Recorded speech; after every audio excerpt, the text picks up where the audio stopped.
बिस्मिल्लाहिर्रहमानिर्रहीम। मैं सलाम खबर आपकी खिदमत में हाजिर हूँ। उम्मीद करता हूँ आप तमाम लोग ठीक ठाक होंगे, खैर खैरियत से अपनी ज़िंदगी को बेहतर तरीके से गुजार रहे होंगे। आज के एक अहम टॉपिक को लेके मैं आप लोगों की खिदमत में हाजिर हुआ हूँ। सेनेट इलेक्शंस आप तमाम लोगों को पता है 3 मार्च 2021 को होने हैं और इस दफ़ा सेनेट इलेक्शंस बाकी तमाम सालों की निस्बत ज़्यादा अहमियत इख्तियार कर गए हैं, क्योंकि पाकिस्तान में ट्रेजरी बेंचेस और अपोजिशन बेंचेस के दरमियान एक बड़ा मेजर कॉन्फ्लिक्ट सामने आया है।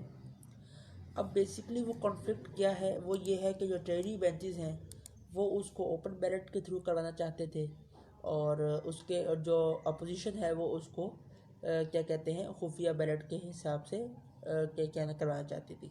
ठीक, अब पाकिस्तान की ट्रेजरी बेंचेस ने इसके लिए कौन कौन से मूव्स किए। नंबर 1, उन्होंने एक बिल इंट्रोड्यूस किया, लेकिन बिल इंट्रोड्यूस करने की बजाय सबसे पहले उन्होंने सुप्रीम कोर्ट ऑफ पाकिस्तान का रुख किया कि वो उस पर डायरेक्शन या एक्सप्लेनेशन ले सकें कि क्या सेनेट ऑफ पाकिस्तान के इलेक्शंस ओपन बैलेट के ज़रिए हो सकते हैं या आइडेंटिफाई वोटेबल के ज़रिए हो सकते हैं या नहीं।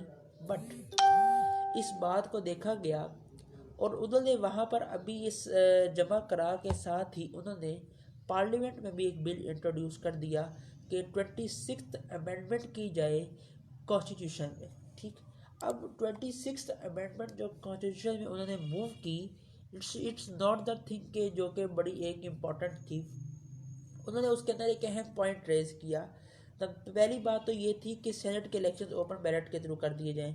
जो दूसरी उन्होंने अमेंडमेंट प्रपोज की उसके अंदर ये था कि वो डुअल नेशनलिटी वालों को भी अलो करना चाहते थे कि वो पाकिस्तान में सेनेट ऑफ पाकिस्तान के इलेक्शंस कंटेस्ट कर सकें। ठीक हो गया और इस तरीके से, लेकिन वहाँ पर अपोजिशन बेंचेस का एक जो एतराज़ सामने आया जो बिल्कुल बजा था कि अगर आप सेनेट ऑफ पाकिस्तान के मेंबर्स के इलेक्शन ओपन बैलेट के थ्रू करना चाहते हैं तो इस बात को भी इंश्योर किया जाए कि बाकी तमाम इलेक्शंस भी ओपन बैलेट के ज़रिए ही किए जाएंगे। बट टाइम के साथ साथ इस चीज़ को क्या किया गया, ट्रेजरी बेंचेस ने इस चीज़ को डिनाई किया फॉर द टाइम भी, इस उम्मीद के साथ कि हम फिलहाल आप इसको पास कर दें, हम बाद में इसको ले आएंगे। ठीक, जब गवर्नमेंट ने ये देखा कि हम पार्लियामेंट के ज़रिए इस बिल को अप्रूव नहीं करा सकते, उन्होंने पार्लियामेंट का सेशन एडजर्न कर दिया और उसके साथ साथ प्रेसिडेंशियल ऑर्डिनेंस को क्या कहते हैं सामने ले आए।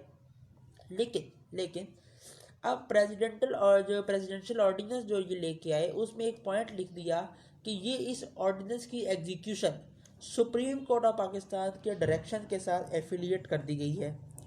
अब सुप्रीम कोर्ट ऑफ पाकिस्तान ने डायरेक्शन देते हुए ओपन बैलेट की मुखालफत कर दी और कहा कि जो क्या सेनेट ऑफ पाकिस्तान के इलेक्शन होंगे वो सीक्रेट बैलेट के ज़रिए ही करवाए जाएंगे।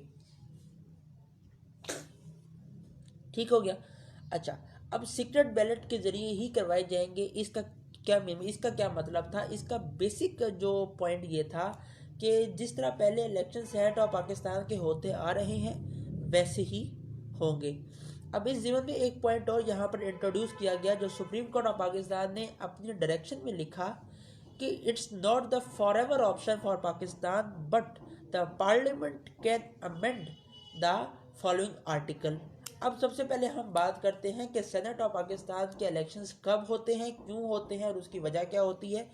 सबसे पहले मैंने आपको प्रेजेंट सिनेरियो डिस्कस कर दिया कि सेनेट ऑफ पाकिस्तान का प्रेजेंट सिनेरियो क्या है और ये इतना इंपॉर्टेंट क्यों अख्तियार कर चुके हैं।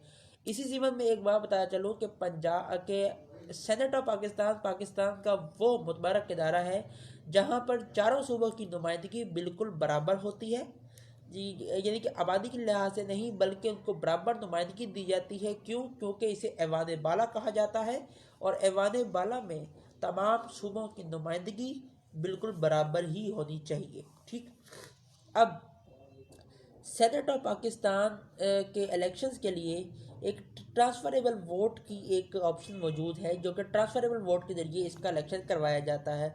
अब ट्रांसफरेबल वोट क्या होता है उस पर हम बात करेंगे इंशाल्लाह।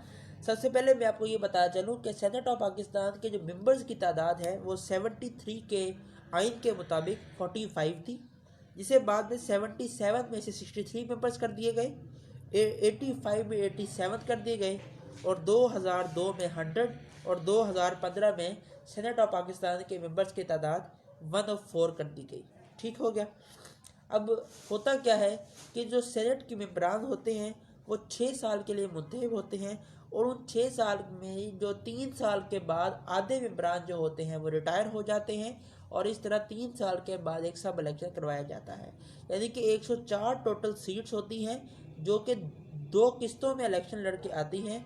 इस साल 52 सीट्स पे इलेक्शन होना थे, लेकिन 48 सीट्स पे इलेक्शन हो रहे हैं। उसकी क्या वजह है? 4 सीटें कहाँ रखी जा रही हैं? आपको पता है कि 25th अमेंडमेंट के साथ जो फाटा को पाकिस्तान के चौथे सूबे खैबर पख्तूनख्वा का हिस्सा बना दिया गया था, तो फाटा के 8 मेंबरान जो होते थे उनका जो मेंबरान है उनका अभी तयन नहीं किया गया। क्या वो केपी के असम्बली से आएंगे या अपने पुराने असूल के मुताबिक ही वो सेनेट ऑफ पाकिस्तान के मेंबर बनेंगे? तो इसी ज़िम्मन में अब चूँकि उनकी 8 सीटें हैं तो उनके भी 4 मेंबरान रिटायर हो रहे हैं, तो इसलिए हमने उनके भी चूँकि 4 मेंबरान रिटायर हो रहे हैं तो उनका अभी इलेक्शन नहीं करवाया जा रहा। तो ये बहुत इंपॉर्टेंट पॉइंट है। तो इसलिए इस साल 2021 में जो सेनेट ऑफ पाकिस्तान के जनरल इलेक्शन हो रहे हैं वो 48 सीट्स पे होंगे रादर देन द 52 सीट्स। ठीक हो गया।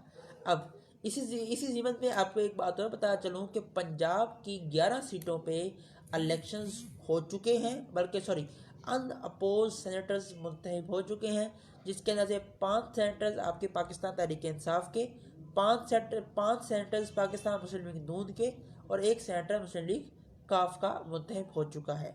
ठीक।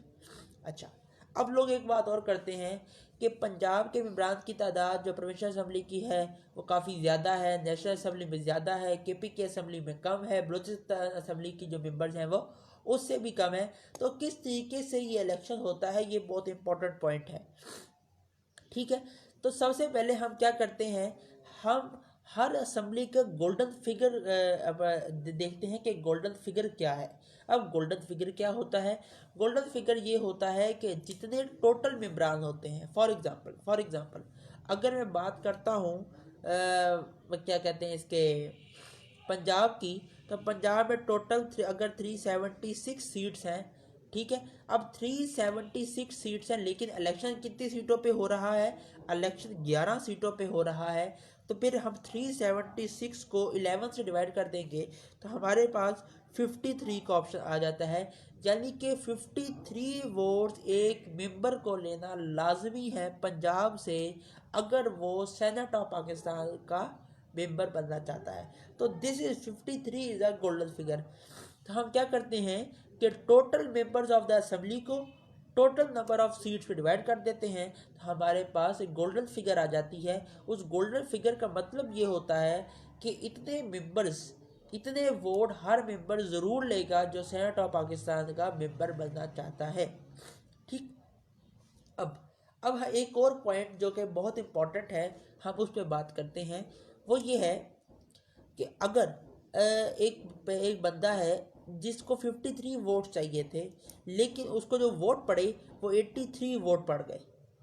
ठीक है, और जो दूसरा बंदा है उसको 43 वोट पड़ गए, जो तीसरा बंदा है उसको 42 वोट पड़ गए। अब 43 और 42 वाला तो सेनेट ऑफ पाकिस्तान का मेंबर नहीं बन सकता। ठीक है, अब मैंने आपको पहले ही बताया था कि एक सिस्टम है सिंगल ट्रांसफरेबल वोट।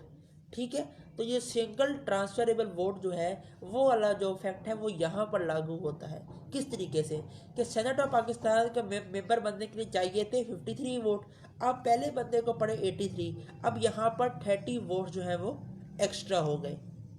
ठीक है, उन 30 वोट्स में से हम सेकंड नंबर के वोट थे 43, हमने 10 वोट उनको दे दिए तो उसके 53 पूरे हो गए, यानी कि वो वोट यहाँ ट्रांसफ़र हो गए। इस तरह दूसरा मेंबर भी सेनेट ऑफ पाकिस्तान का मेंबर बन गया। अब हमारे पास एक्स्ट्रा वोट्स कितने बच गए? जो कि पहले 30 थे, अब 20 बच गए।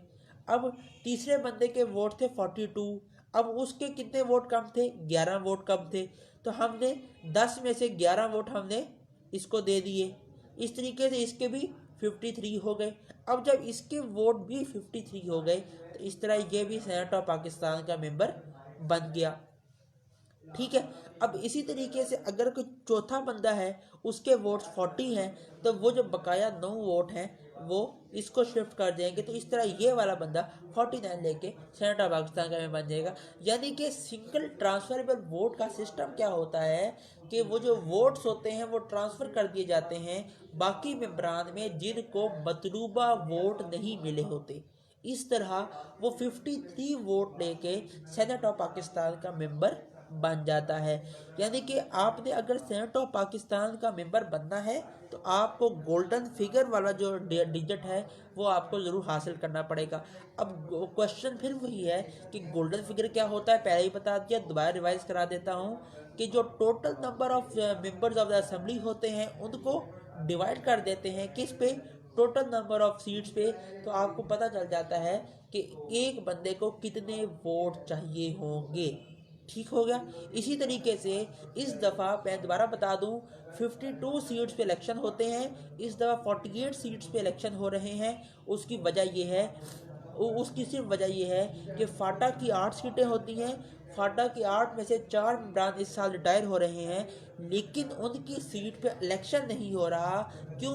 क्योंकि फाटा जो है वो केपीके में शामिल हो चुका है, तो उसकी सीट्स का अभी तयन करना बाकी है। क्या वो केपीके असेंबली से आएंगी या अपने पुराने राइज करदा रूल के मुताबिक ही वो सेनेट ऑफ पाकिस्तान के मेंबर्स बनेंगे। सो ये था, मैंने ज़रूरी समझा कि इस टॉपिक को शेयर किया जाए कि सेनेट ऑफ पाकिस्तान क्या है, उसके इलेक्शंस क्या होते हैं और कॉन्फ्लिक्ट क्या होते हैं। तो इंशाल्लाह 3 मार्च को सेनेट ऑफ पाकिस्तान के इलेक्शंस होंगे जो कि सीक्रेट बैलेटिंग के ज़रिए ही होंगे। Let's see and hope for the best कि पाकिस्तान के अच्छे मेंबरान पाकिस्तान के ऐवान बाला में आएँ जो कि आपके और हमारे मफादात का तहफ़्फ़ुज़ करते हुए पाकिस्तान के लिए कानून साजी कर सके। अस्सलामु अलैकुम वरहमतुल्लाहि वबरकातुहू।